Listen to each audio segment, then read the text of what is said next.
안녕하세요, 여러분. 우리가 매일 쓰는 한국어 문장 끝에 사실 엄청난 비밀이 숨어 있다는 거 아세요? 오늘은 바로 그 비밀 코드를 한번 풀어볼 겁니다. 문장을 끝내는 5가지 아주 강력한 방법, 지금부터 저랑 같이 알아볼게요.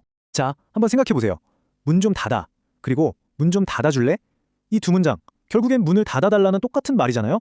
그런데 듣는 사람 기분은 완전히 다르죠. 도대체 왜 그럴까요? 오늘 그 비밀을 싹 다 파헤쳐 보겠습니다. 오늘 우리가 함께 탐험할 내용이에요. 먼저 문장 끝에 숨겨진 그 비밀 재료가 뭔지 알아볼 거고요. 이 재료가 만들어내는 5가지 맛을 느껴볼 거예요. 그리고 평서문, 의문문, 명령, 제안, 마지막에는 문장에 담긴 진짜 속마음을 읽는 법까지. 자, 그럼 출발해 볼까요? 자, 첫 번째 비밀 상자를 열어볼 시간입니다.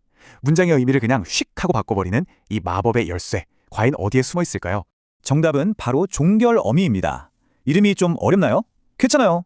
그냥 동사나 형용사 맨 끝에 붙어서 문장의 종류랑 분위기를 결정하는 뭐랄까 최종 결정권자라고 생각하면 쉬워요. 바로 요 친구 하나 때문에 문장이 평범한 설명이 되기도 하고 질문이 되기도 하고 심지어는 명령이 되기도 하는 거죠.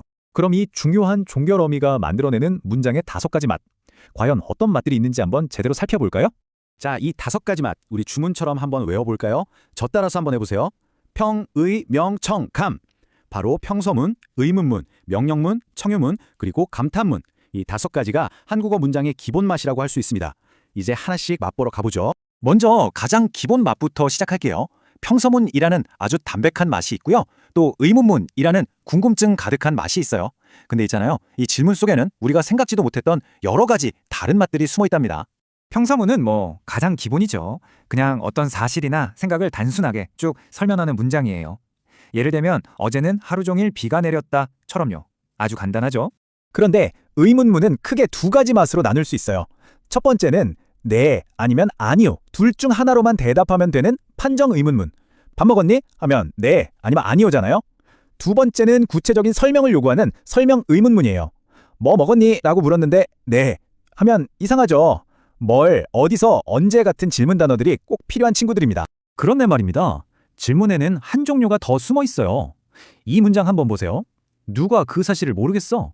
이거 진짜 궁금해서 물어보는 걸까요? 아니죠. 바로 수사 의문문이라는 겁니다. 겉보기엔 질문이지만 그 속마음은 모든 사람이 그 사실을 안다는 아주 강한 주장을 하고 있는 거예요. 질문에 탈을 쓴 주장이라고나 할까요? 일종의 위장술 같은 거죠. 자, 이제 다음 단계로 가볼게요. 우리가 다른 사람에게 뭔가를 시키거나 같이 하자고 할 때 쓰는 문장들이죠. 바로 명령문과 청유문인데요. 여기에는 아주 특별하고 중요한 규칙들이 숨어 있으니까 다들 집중해 주세요. 명령문이랑 청유문, 이게 되게 비슷해 보이는데 결정적인 차이가 있어요. 바로 주체가 다르다는 거죠. 명령문, 공부해라는 듣는 사람, 즉 너한테 하는 말이에요. 반면에 청유문, 공부하자는 말하는 사람과 듣는 사람, 즉 우리가 같이 하자는 제안이죠. 이 차이가 정말 중요합니다. 자, 여기서 첫 번째 특별규칙 나갑니다. 명령문과 청유문은요, 성격이 좀 까다로운 친구들이라서 아무 단어하고나 짝을 이루지 않아요. 바로 서술어 제약이라는 건데요. 쉽게 말해서 명령문과 청유문은 오직 동사하고만 친하게 지냅니다. 먹자, 먹어라, 이건 괜찮아요. 하지만 형용사인 예쁘다를 써서 예쁘자라거나 예뻐라라고는 할 수 없어요.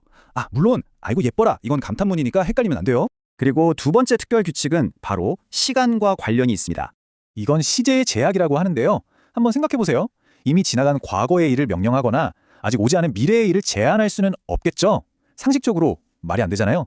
그래서 먹었자라거나 먹겠어라 같은 표현은 문법적으로도 의미적으로도 성립하지 않는 겁니다. 자, 이제 마지막 맛을 보고 나서 우리가 맨 처음에 던졌던 그 수수께끼의 답을 찾으러 가볼 시간입니다.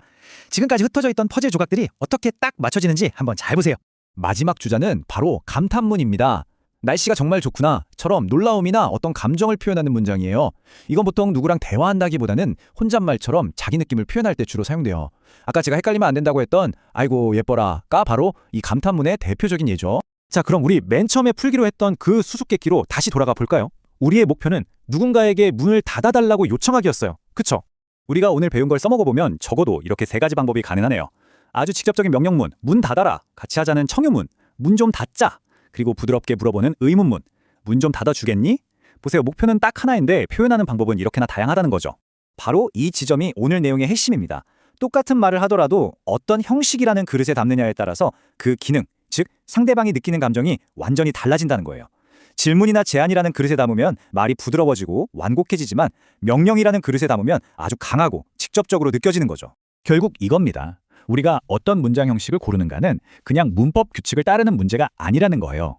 이건 듣는 사람과의 관계를 어떻게 만들어갈 것인지 결정하는 아주 중요한 소통 전략인 셈이죠. 이제 여러분이 다음에 누군가에게 말을 건넬 때 어떤 문장 형식을 그리고 왜 그 형식을 선택하시겠어요? 오늘 배운 내용을 떠올리면서 한 번쯤 생각해 보는 건 어떨까요?